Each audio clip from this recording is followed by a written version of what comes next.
ద్రోణి ఉపరితల ఆవర్తనం ప్రభావంతో రాష్ట్రంలో వర్షాలు కురుస్తున్నాయని హైదరాబాద్ వాతావరణ కేంద్రం ప్రకటించింది. రాగల 4 రోజుల పాటు తేలికపాటి నుంచి మోస్తారు వర్షాలు పాటు పశ్చిమ తెలంగాణ జిల్లాలో భారీ వర్షాలు కురుస్తాయని వాతావరణ శాఖ అధికారి ధర్మరాజు తెలిపారు. కొన్ని జిల్లాలకు ఎల్లో హెచ్చరికలు జారీ చేసినట్లు వెల్లడించారు. నైరుతి రుతుపవనాలు ఈ నెల 24న కేరళ తీరాన్ని తాకే అవకాశం ఉందన్నారు. జూన్ మొదటి వారంలోనే తెలంగాణలోకి నైరుతి రుతుపవనాలు ప్రవేశించే అవకాశం ఉందంటున్న వాతావరణ శాఖ అధికారి ధర్మరాజుతో మా ప్రతినిధి జ్యోతి కిరణ్ ముఖాముఖి. ఎండలు కాయాల్సిన సమయంలో వర్షాలు కురుస్తున్నాయి. ఈ పరిస్థితుల గల కారణాలను హైదరాబాద్ వాతావరణ శాఖ అధికారి ధర్మరాజు గారిని అడిగి తెలుసుకుందాం. నమస్తే సార్. గత 2 రోజులుగా చూసుకున్నట్లయితే ఆకాశం మేఘావృతంగా ఉండడంతో పాటు అక్కడక్కడ తేలికపాటి నుంచి మోస్తరు వర్షాలతో పాటు అక్కడ భారీ వర్షాలు కూడా నమోదవుతున్నాయి. ఎందుకంటారు? కొనసాగుతున్న వాతావరణ పరిస్థితులు కనుక చూసుకున్నట్లయితే ఇటు దక్షిణ భారతదేశం అంతా కూడా అటు ఈ మే నెల మొదటి వారం నుంచే మనకి అటు కంటిన్యూగా ద్రోణి ప్రభావాలు కానీ అటు ఉపరితల చక్రవాకాల ప్రభావాల మనకి ఇట్లాంటి వాతావరణం అనేది కనిపిస్తుంది. ఎండ తీవ్రత పగటిపూట ఉష్ణ తీవ్రత కొనసాగినప్పటికీ కూడా సాయంత్రం అయ్యేసరికి చల్లటి వాతావరణం అనేది కనిపిస్తుంటుంది. రాబోయే రోజుల్లో ఉష్ణోగ్రతలు ఏ విధంగా ఉండే అవకాశం ఉందంటారు? మన వర్షాలు కురిసే అవకాశం ఉందంటారు? ఒకవేళ కురిస్తే ఏ ప్రభావంతో వర్షాలు కురిసే అవకాశం ఉందంటారు? రానున్న 3 రోజులు కూడా తేలికపాటి నుంచి మోస్తారు వర్షాలు కొన్ని చోట్ల, ముఖ్యంగా పశ్చిమ జిల్లాల్లో కొన్ని చోట్ల భారీ వర్షాలు కూడా నమోదయ్యే అవకాశాలు కనిపిస్తున్నాయి.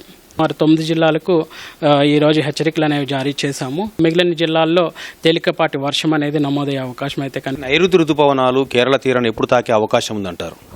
ముఖ్యంగా చూసుకున్నట్లయితే నైరుతి రుతుపవనాలు అనేవి జూన్ మొదటి వారంలోనే రాష్ట్రాన్ని ఈ నైరుతి రుతుపవనాలు అనేవి తాకే అవకాశం అయితే కనిపిస్తుంది. వర్షపాతం ఎలా ఉండే అవకాశం ఉందంటారు? ఏ జిల్లాల్లో ఈ వర్షపాతం అధికంగా ఉండే అవకాశం ఉందంటారు?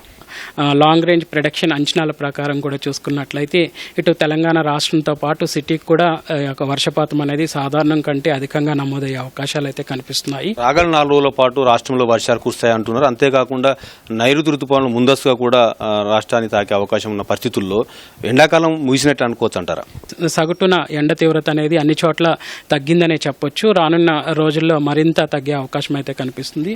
సో మన దగ్గర ఈ రోజు రేపు కూడా ఎండ తీవ్రత 36 నుంచి 40 డిగ్రీలు, తర్వాత రానున్న 3 రోజులు కూడా ఆల్మోస్ట్ 35 డిగ్రీలు, అంటే 35 డిగ్రీల కంటే తక్కువగానే ఎండ తీవ్రత నమోదయ్యే ఉన్నట్టు మనకి గణాంకాలు చెప్తున్నాయి. ప్రస్తుతం కొనసాగుతున్న ద్రోణులు ఆవర్తనాల పరిస్థితి ఏంటి? రాబోయే రోజుల్లో ఇంకా ఏమైనా ఏర్పడే అవకాశం ఉందంటారా?